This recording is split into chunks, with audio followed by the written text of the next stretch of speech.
Hello students, today we will continue our chapter number 2 acid bases and salts। तो बेटा हमने इस chapter में जो है आपने इंडिकेटर्स पढ़ लिए थे, नेचुरल इंडिकेटर, सिंथेटिक इंडिकेटर, किसमें एसिड का कौन सा कलर होता है, ठीक है, बेस का कौन सा कलर होता है, ठीक है, और साथ में ऑल्फैक्टरी इंडिकेटर के बारे में ये सारी चीज़ें हमने पढ़ लिया, ठीक है।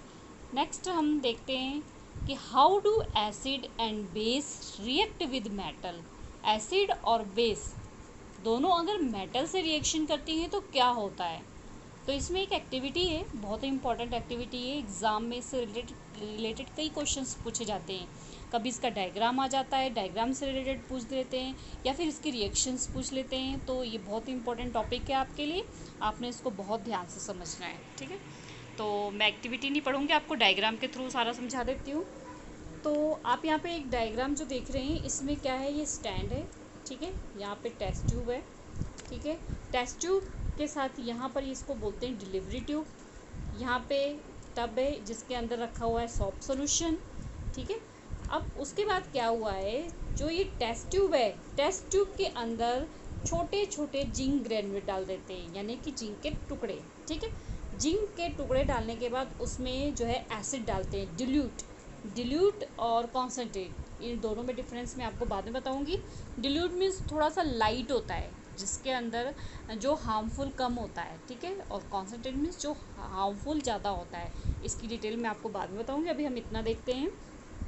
अब क्या किया हमने, यहाँ पर टेस्ट ट्यूब में क्या ले लिया, जिंक ग्रेन्यूलेट ले लिया, इसमें फिर हमने डाल दिया डिल्यूट सल्फ्यूरिक एसिड, ठीक है।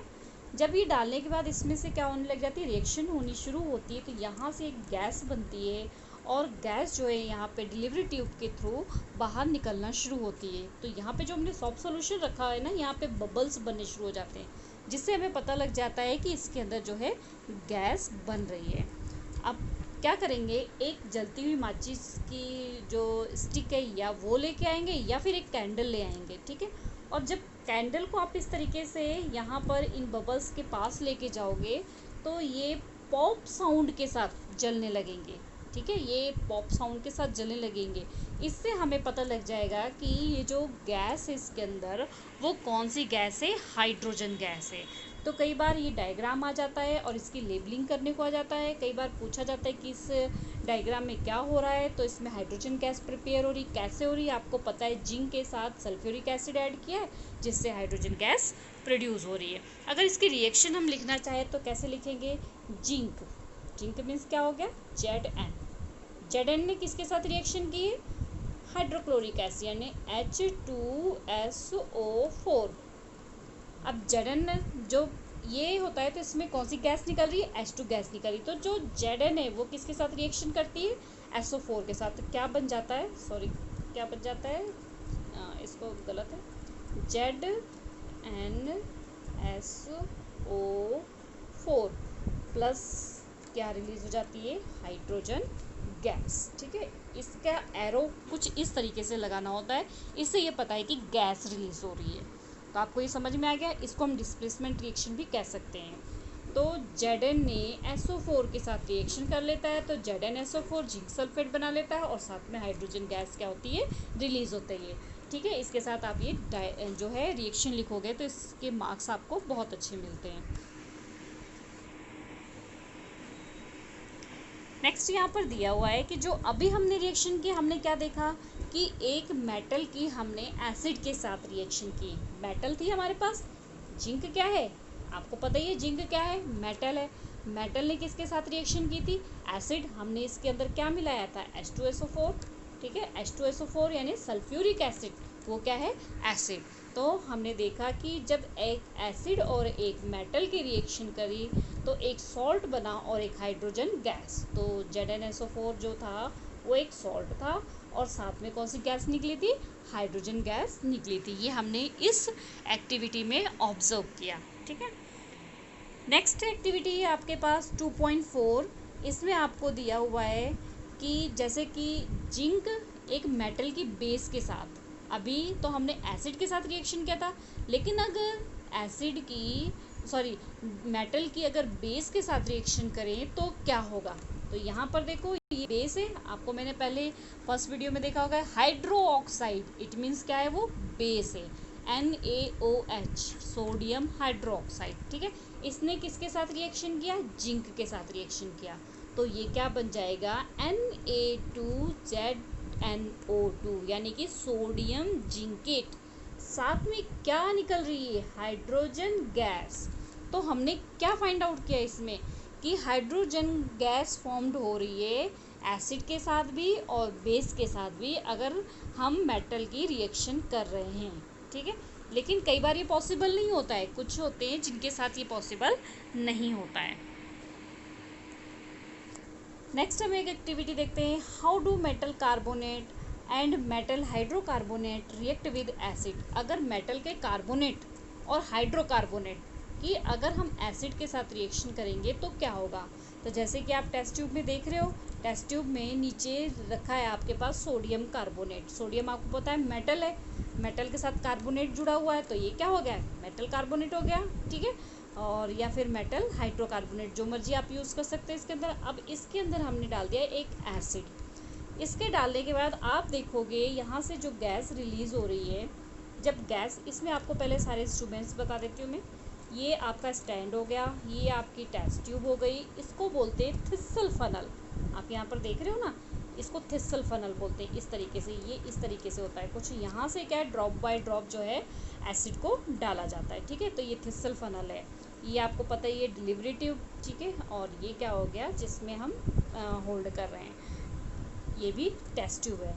तो अब रिएक्शन कैसे हुई, ठीक है, यहाँ पर एक चीज़ और, ये कॉर्क है। कॉर्क क्यों लगाया जाता है, ताकि जो भी गैस निकल रही है वो सीधे डिलीवरी ट्यूब के थ्रू आगे जा सके। तो फर्स्ट हमने इसमें डाल दिया है सोडियम कार्बोनेट, यानी कि मेटल कार्बोनेट। उसके अंदर फिर हमने इसके थ्रू एसिड डाला।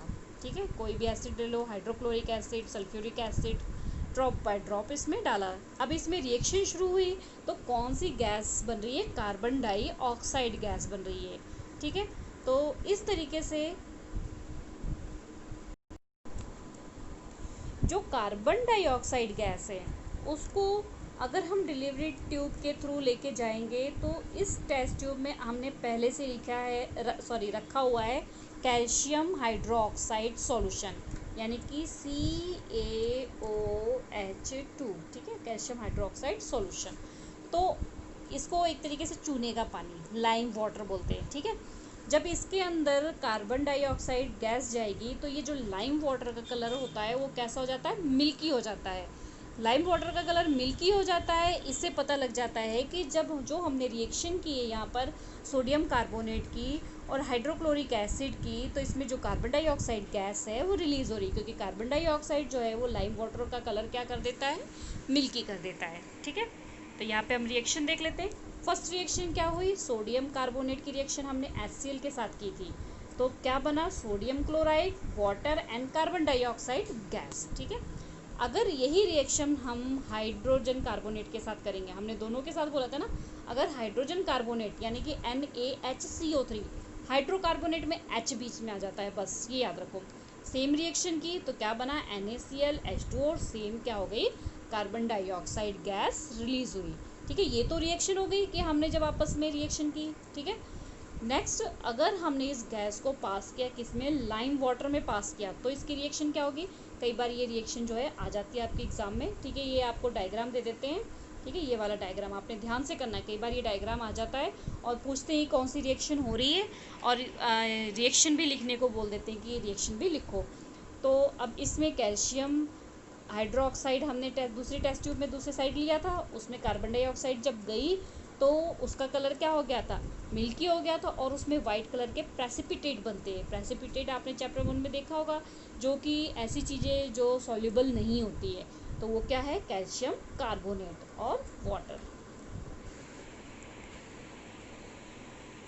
ठीक है, तो ये चीज़ आपको अच्छे से समझ में आ गई होगी कि अगर कार्बन डाइऑक्साइड गैस को हमने पास किया तो वो क्या हो जाता है, वाइट कलर के प्रेसिपिटेट बनाता है। Lime stone, chalk, marble are different form of the calcium carbonate, ये सारे कैल्शियम कार्बोनेट के फॉर्म्स हैं। All metal carbonates and hydrocarbonate react with acid to give a corresponding salt carbon dioxide and water. मतलब जितने भी अगर आप metal के कार्बोनेट्स ले लो, हाइड्रोकार्बोनेट्स ले लो, अगर वो एसिड के साथ रिएक्शन कर रहे हैं तो क्या बनाते हैं, salt, carbon dioxide and water. ये चीज़ आपको याद रखना है, ठीक है। तो हम यहाँ पर लिख लेते हैं मेटल कार्बोनेट या मेटल हाइड्रोजन कार्बोनेट, जो मर्जी लें, उसकी एसिड के साथ रिएक्शन करेंगे तो क्या बनेगा, salt, carbon dioxide and water. Next हम देखते हैं, अब अगर एसिड और बेस की आपस में रिएक्शन करा दी जाए तो क्या होगा। एसिड और बेस की रिएक्शन करा दी जाएगी। एसिड क्या होता है, बिल्कुल डिफरेंट है बेस से, लेकिन अगर इन दोनों को आपस में मिला दिया जाए तो क्या होगा, ये न्यूट्रल हो जाएगा। न्यूट्रल मीन्स ना वो एसिड रह जाएगा ना वो बेस रह जाएगा, दोनों का इफेक्ट आपस में ख़त्म हो जाएगा। आपने सुना होगा ना, एसिडिटी होती है, ठीक है। एसिडिटी में क्या हो रहा है, एसिड हो रहा है, एसिडिटी में एसिड निकल रही है हमारी बॉडी में। अब उसको हम मिल्क ऑफ मैग्नीशिया बोलते हैं, एक तरीके से बेस होता है। जब इसको लिया जाता है तो क्या होता है, जो उसके अंदर जाता है तो एसिड के इफेक्ट को कम कर देता है। इट मीन्स उसको क्या करता है, न्यूट्रल कर देता है। एसिड और बेस को अगर मिलाते हैं, दोनों एक दूसरे के इफेक्ट को क्या करते हैं, ख़त्म कर देते हैं, जिससे जो रिएक्शन होती है उसे क्या बोलते हैं, न्यूट्रलाइजेशन रिएक्शन। तो ऊपर एक्टिविटी जो आपको दी हुई है मीन्स NaOH, अब पता लग गया होगा ये क्या है आपका, बेस, सोडियम हाइड्रोक्साइड। इसने किसके साथ रिएक्शन की, HCl, हाइड्रोक्लोरिक एसिड के साथ। तो क्या बनता है, सॉल्ट एंड वाटर, ठीक है।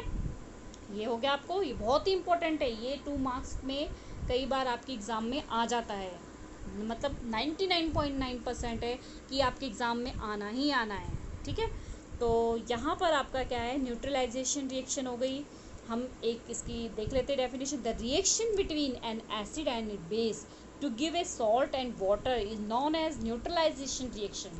कि आपको यहाँ से डेफिनेशन और साथ में ये रिएक्शन, ठीक है, ये आप 2 मार्क्स में जरूर लिखें।